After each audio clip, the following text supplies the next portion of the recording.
Ladies and gentlemen, it's time to wake up.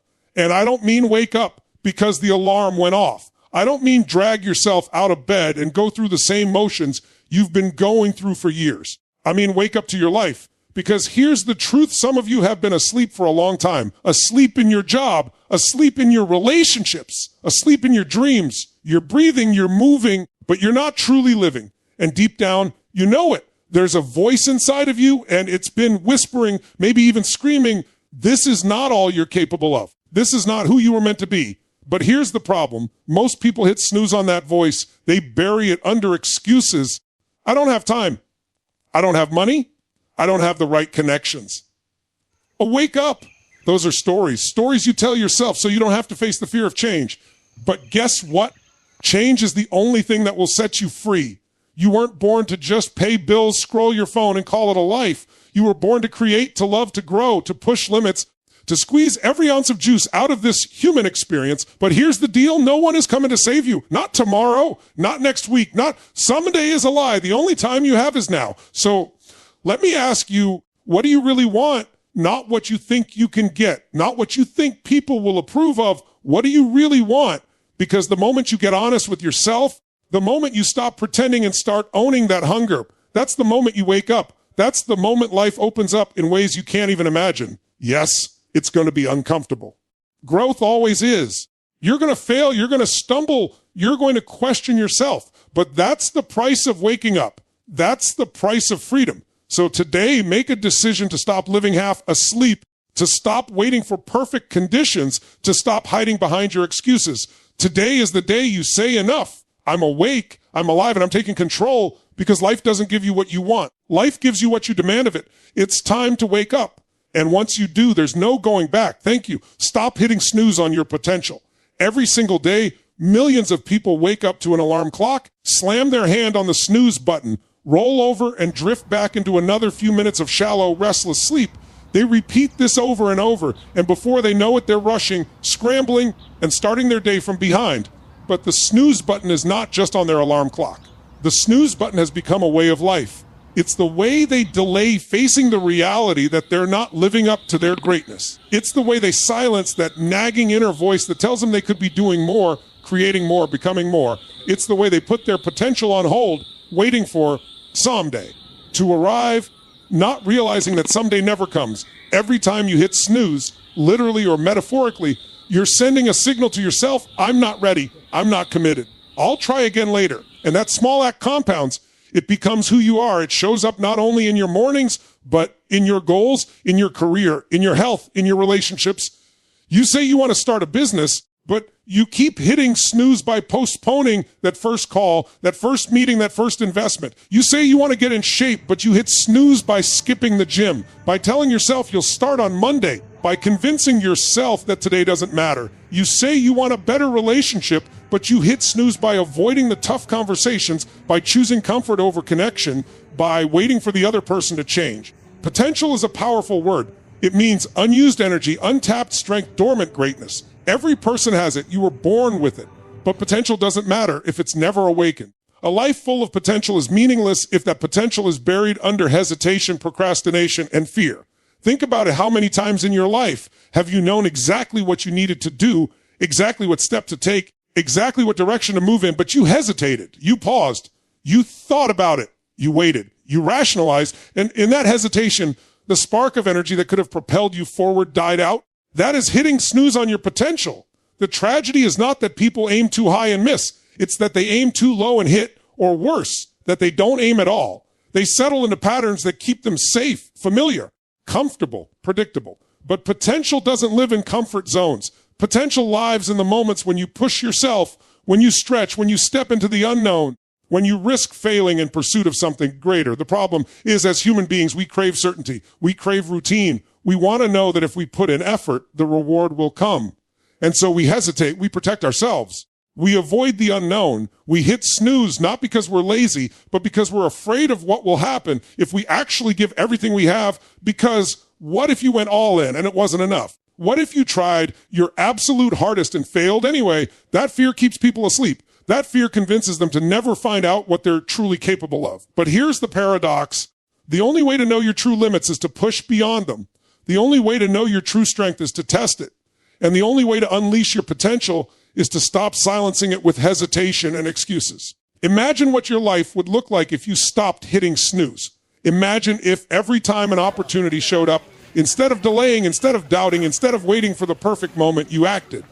Imagine if, instead of pushing your dreams to some day, you brought them into today. The compounding effect of those decisions would transform your entire reality. Because the difference between the people who live extraordinary lives and those who don't is not talent.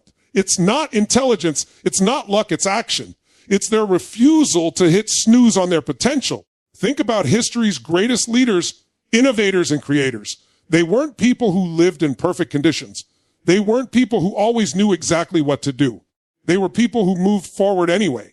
They were people who answered the call of their potential, even when it was inconvenient, even when it was terrifying, even when everyone around them told them it couldn't be done. They didn't hit snooze. They woke up to their power, and because of that, they changed the world. And what about you?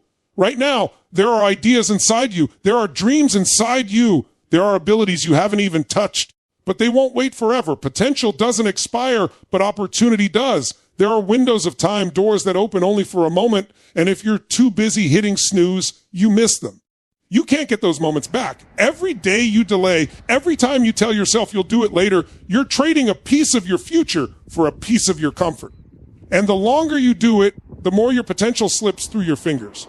The truth is, waking up to your potential is not a one-time decision. It's a daily choice. It's a choice you make every morning when you rise, every moment when you face discomfort, every time you're tempted to settle. It's the choice to lean in instead of lean back, to move forward instead of stand still, to risk instead of retreat. The more you practice making that choice, the more you rewire your identity. You stop being someone who delays. You stop being someone who hesitates. You become someone who acts, who creates, who lives awake. You already know what's inside you. You can feel it.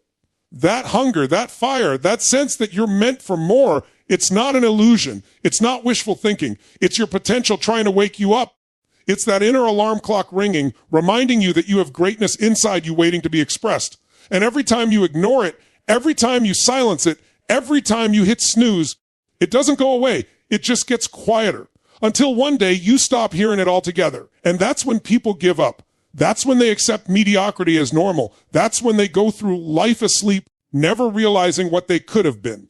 But right now, you have a choice. You can wake up. You can answer the call. You can decide that enough is enough, that you will no longer live on autopilot, that you will no longer let fear dictate your decisions, that you will no longer silence your own greatness.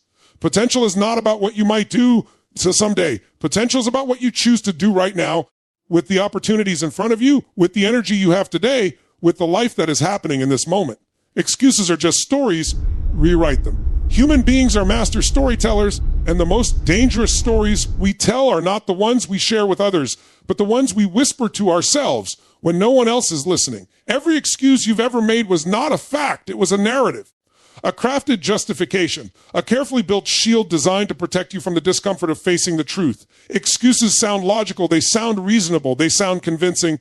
But at their core, they are nothing more than permission slips you write yourself to stay small, to stay safe, to stay the same. Think about the last time you told yourself you couldn't do something. Maybe it was that you didn't have enough time. Maybe it was that you didn't have the money. Maybe it was that you didn't have the right connections, the right education, or the right experience.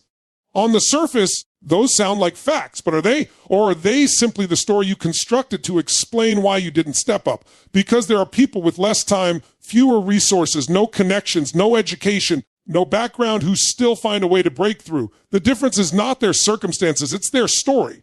An excuse is a way of making peace with inaction. It's a story that allows you to feel okay about not showing up.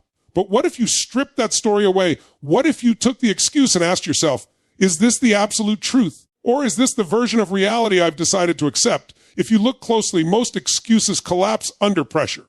I don't have time really means I haven't made it a priority. Don't have money often means I haven't been resourceful enough to find another way. I don't know how means I haven't committed to learning yet.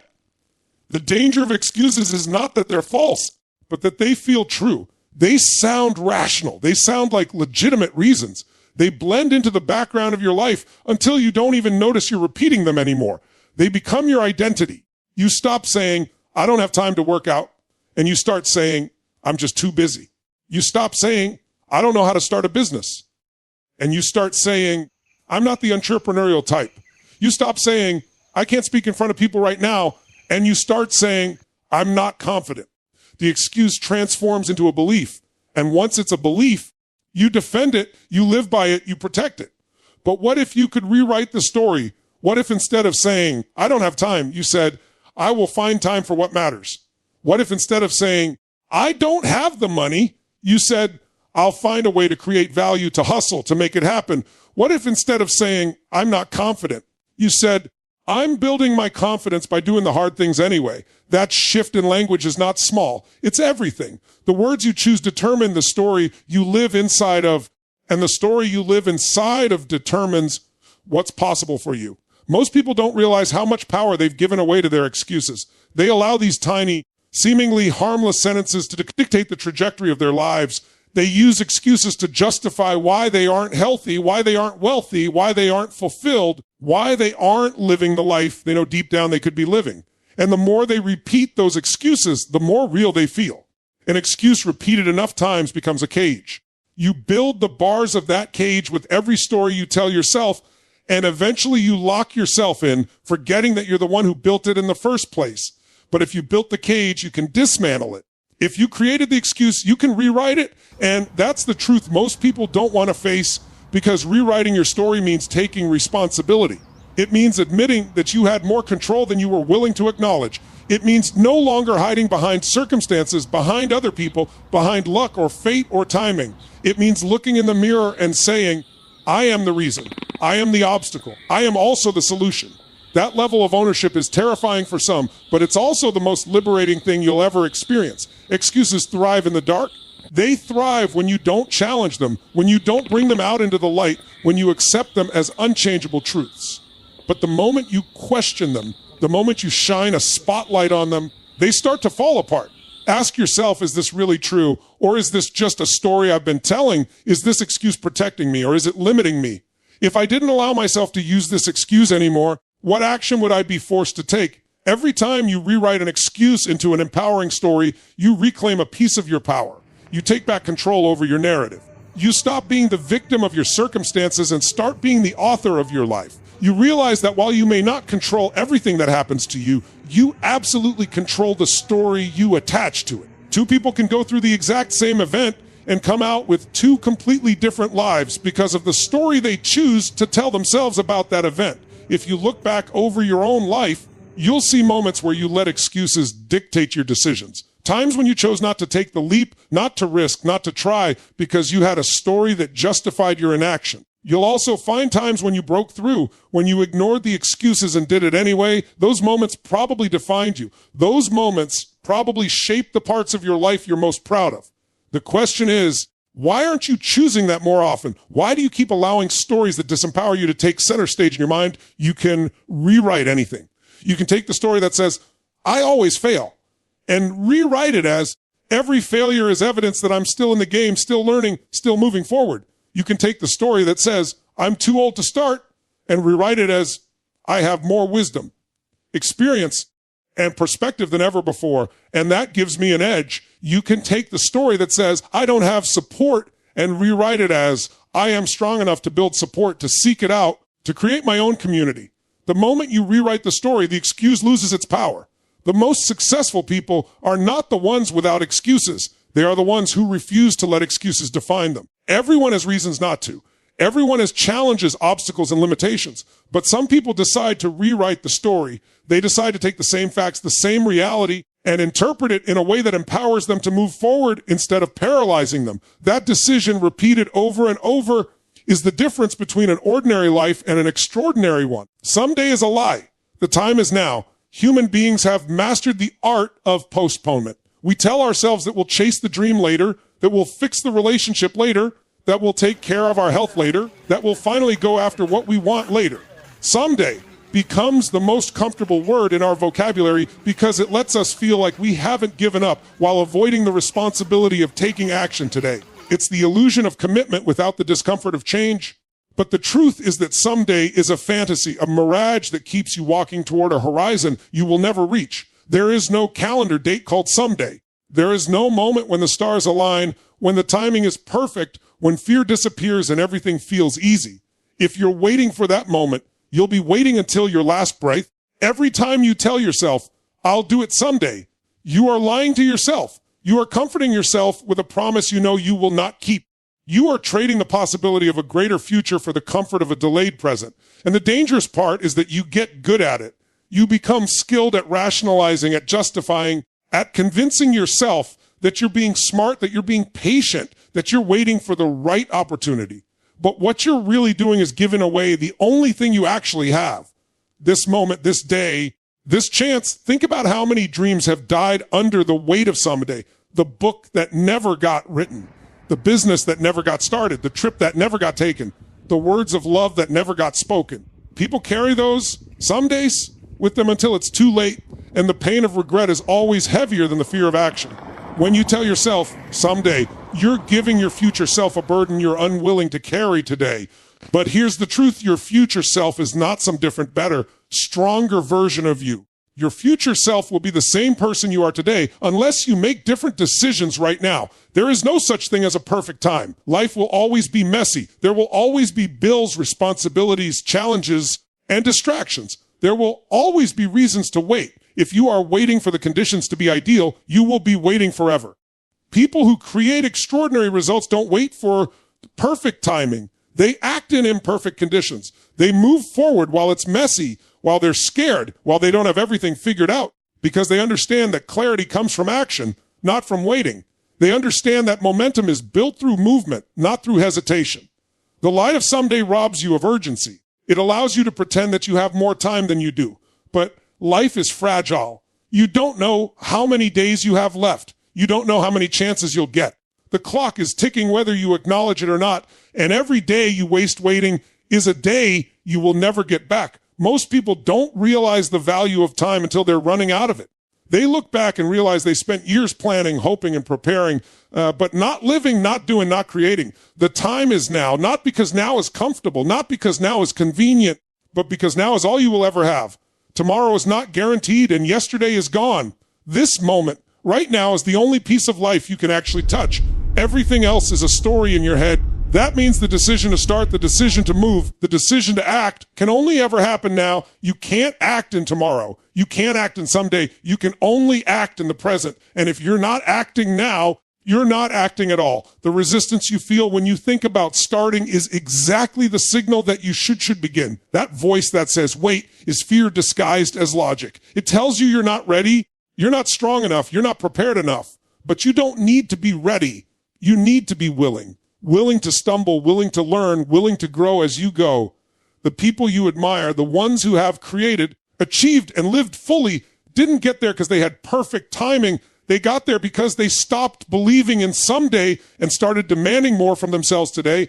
Ask yourself, how many times have you said, I'll start next week, only to repeat that same promise month after month, year after year? How many times have you let the lie of someday seduce you into waiting just a little longer? And where has that gotten you? Because if you're honest, waiting has never brought you closer to your dreams. Waiting has only strengthened your excuses. Waiting has only deepened your patterns. Waiting has only robbed you of the energy, the urgency, the fire that comes from acting while the spark is alive. Action is the antidote to someday. It doesn't matter how small the action is. The first step is always the hardest, but it's also the most important. Because once you move, you create momentum. Once you take one step, the next one becomes easier. Once you see yourself doing, you start to believe you can continue.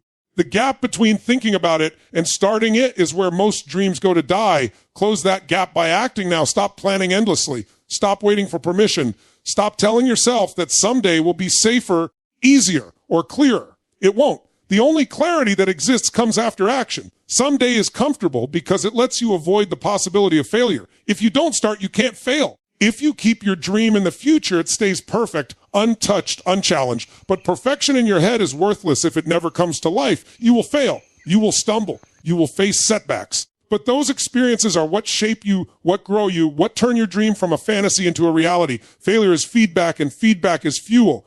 But you'll never receive it if you keep postponing your chance to try. You have everything you need to begin right now. You may not have the final plan, the perfect resources, or the total confidence, but you have the ability to take the first step. That first step might be messy. It might be awkward. It might feel small, but it is infinitely more powerful than waiting because action compounds. A small action today leads to another tomorrow, and before you know it, momentum carries you forward in ways you could never have predicted. But none of it happens if you keep hiding behind the lie of someday. Growth requires discomfort and failure. Human beings are wired to seek safety, to avoid pain, to cling to certainty. It is a natural instinct, a survival mechanism that kept our ancestors alive. But the same instinct that once protected us now suffocates us because growth does not live in safety. Growth lives in the unknown, in the stretch, in the risk. Growth is not found in the moments when everything is easy, when everything is predictable, when everything feels comfortable. Growth is forged in the fire of discomfort, in the sting of failure, in the weight of challenges that demand more of you than you think you have to give. People want the results of growth without the cost of it. They want the strength without the struggle, the confidence without the fear, the success without the setbacks. But that's not how it works. Muscles don't grow without resistance. Skills don't sharpen without repetition. Confidence doesn't build without facing fear. Every meaningful achievement, every transformation, every breakthrough comes on the other side of discomfort.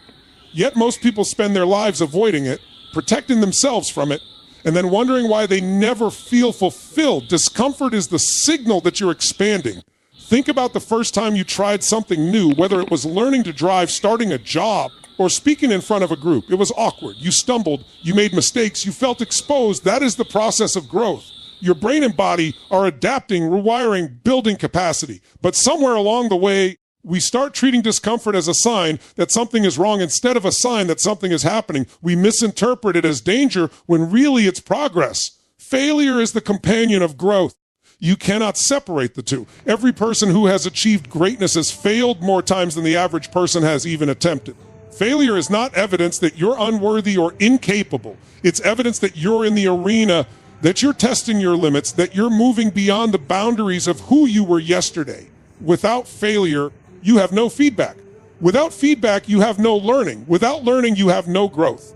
So the question is not how to avoid failure, but how to embrace it, how to use it, how to let it sharpen you instead of stop you.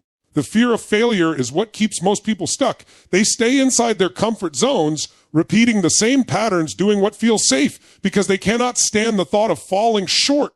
But the irony is that by avoiding failure, they guarantee mediocrity. They guarantee that they will never discover what they are truly capable of because they never risk enough to find out. Failure is the price of entry for an extraordinary life. If you are unwilling to pay that price, you settle for ordinary by default. Growth hurts. That's the truth. It hurts to stretch. It hurts to face your limitations. It hurts to confront the gap between where you are and where you want to be, but that pain is productive. It is the pain of transformation, the pain of breaking old patterns, the pain of becoming someone new. There is another kind of pain too, the pain of stagnation, the pain of staying the same, the pain of watching your life pass by without ever stepping into your potential. One kind of pain sharpens you, the other decays you. You get to choose which one you endure. Most people spend their lives designing comfort zones that are really prisons. They surround themselves with routines, habits, and environments that protect them from discomfort. But what they don't realize is that those walls they build to keep discomfort out also keep growth out. They lock themselves into a smaller and smaller existence and then wonder why they feel restless, anxious, or unfulfilled. The soul craves expansion. The spirit craves challenge. You were not designed to stay stagnant. You were designed to evolve, and evolution requires struggle. Think about a seed. Before it becomes a tree, it must break apart. The shell must crack. The roots push through the soil. The sprout must fight against gravity to reach the light. That process looks like destruction, but it is creation. It looks like struggle, but it is growth. You are no different. The breaking, the pressure, the resistance you face are not signs that you're failing. They are the very conditions required for you to expand into who you were meant to be. The challenge is that our culture celebrates comfort. We are sold convenience, ease, quick fixes, shortcuts. We are told that if something feels hard, it must not be right, and if it doesn't happen fast, it must not be for us. But the opposite is true. The things that are hardest are often the things that matter most. The paths that demand the most from you are the ones that reveal the most about you. If you want a bigger life, you must be willing to face bigger discomforts, bigger risks, and bigger failures. Look back at the moments in your life when you grew the most. They were not the moments when everything went smoothly. They were not the moments when you felt safe. They were the moments when you were challenged, when you were stretched, when you were forced to adapt. Maybe it was a failure that humbled you. Maybe it was a setback that made you stronger. Maybe it was an opportunity that terrified you, but you took anyway. Those are the moments that shape you, the moments that expand your capacity, the moments that remind you what you are capable of when you stop running from discomfort. Growth requires a mindset shift. Instead of asking, how can I avoid discomfort? Start asking, what can I learn from this discomfort? Instead of asking, what if I fail? Start asking, what if this failure teaches me something I could not have learned any other way? Instead of interpreting fear as a stop sign, see it as a compass pointing toward the areas where you need to grow. The things you avoid the most are often the very things that would transform you the most. Failure should not be feared. It should be expected. If you are not failing, you are not trying hard enough. If you are not failing, you are not pushing far enough beyond what you already know. Failure is proof that you are alive, proof that you are risking, proof that you are daring to expand. The question is not whether you will fail, but how quickly you will learn, how resiliently you will rise, how committed you will remain to moving forward despite the sting of falling short. Discomfort and failure are not obstacles to growth. They are the path to growth. They are the raw materials from which strength, confidence, resilience, and mastery are built. Every challenge you face is an invitation to grow. Every failure you endure is a lesson in disguise. Every discomfort you experience is a signal that you are on the edge of expansion. The people who thrive are not the ones who avoid these things, but the ones who lean into them, who welcome them, who use them as fuel to become more than they were yesterday. Life gives you what you demand, not what you wish. Wishes are soft, they are fragile. They float in the air like smoke, dissipating the moment resistance shows up. A wish is passive. It's something you say to yourself when you want to feel good without committing to action. I wish I had more money. I wish I were healthier. I wish I had a better relationship. I wish I could travel. I wish I could be free. The problem with wishes is that they let you imagine a different life without requiring you to change your current one. They give you the illusion of desire without the power of decision. Wishes live in the realm of fantasy. Demands live in the realm of reality. A demand is different. A demand is not optional. A demand is not something you casually hope for. A demand is something you set as an absolute standard. It is something you refuse to compromise on. It is a line in the sand that says, this is what I will accept and nothing less. Life rises to meet the level of your standards, not your dreams. If your standard is low, your results will be low, no matter how much you dream of something better. If your standard is high, life will push you, test you, and force you to grow to meet that standard. But eventually your reality will align with it. People often confuse wanting with demanding. They think because they want something badly enough, life should hand it to them. But wanting is cheap. Everybody wants. The difference between those who achieve and those who don't is not the intensity of their desire, but the firmness of their demand. The ones who achieve do not simply want success. They demand it of themselves. They do not simply wish for change. They demand it. They back it with action. They refuse to settle for anything less. When you demand something of yourself, you shift your entire psychology. You stop negotiating with your excuses. You stop tolerating half effort. You stop waiting for someone else to save you. You raise the bar so high that failure is not final. Setbacks are not permanent. And obstacles are not reasons to quit. They are just part of the price you're willing to pay. The power of a demand is that it makes quitting impossible. If you demand excellence, you keep going until excellence is achieved. If you demand growth, you keep going until growth is real. If you demand freedom, you keep going until freedom is your reality. Look at the areas of your life where you feel stuck and you'll notice a pattern. Those are the areas where you've been wishing instead of demanding. You've been tolerating just enough to keep going, but not enough to be fulfilled. You've been lowering your standards to avoid discomfort, convincing yourself that it's not that bad, or at least I'm doing better than some. But that's not a demand. That's settling. And life will always hand you the minimum you're willing to accept. Raise the standard and life will test you. Refuse to lower it and life will eventually bend to meet it. Think of someone who transformed their body, who went from unhealthy to strong. They didn't just wish to be healthier. They reached a point where they demanded it. They said, enough. I will not live like this anymore. And from that demand came new habits, new discipline, new consistency. Think of someone who built a business from nothing. They didn't just wish for success. They demanded it. They refused to go back, refused to quit, refused to let rejection break them. Their standard was survival, growth, freedom. And because they demanded it, they found a way. The truth is, life is neutral. It doesn't care what you want. It doesn't care what you hope for. It doesn't care what you daydream about late at night. Life responds only to the standards you enforce, the actions you take, the energy you bring. Life is constantly asking you, what will you tolerate? What will you insist on? What will you refuse to accept? And the answers to those questions determine your destiny. People often talk about luck, timing, circumstances, and yes, those play a role. But notice how often so-called lucky people also happen to be the ones who demand more of themselves than anyone else. They demand more work, more learning, more resilience, more consistency. They create their own luck by refusing to leave their outcomes to chance. They force opportunities to appear because they demand it, and they will not stop until reality matches their vision. Wishes are easy. Demands are costly. To demand something means you must pay the price for it. You must sacrifice comfort, sacrifice excuses, sacrifice the part of yourself that wants to stay small. You cannot demand greatness while clinging to mediocrity. You cannot demand transformation while protecting old habits. Demanding requires you to stretch, to grow, to risk, to face failure, to endure discomfort. That is why so few people do it. It's easier to keep wishing than it is to start demanding. But those who make the shift discover that once you demand something of yourself, your entire identity changes. You no longer see yourself as someone who might. You see yourself as someone who must. There is incredible power in the word must. Think of the difference between saying I should work out and I must work out. I should start this business versus I must start this business. I should be more disciplined versus I must be more disciplined.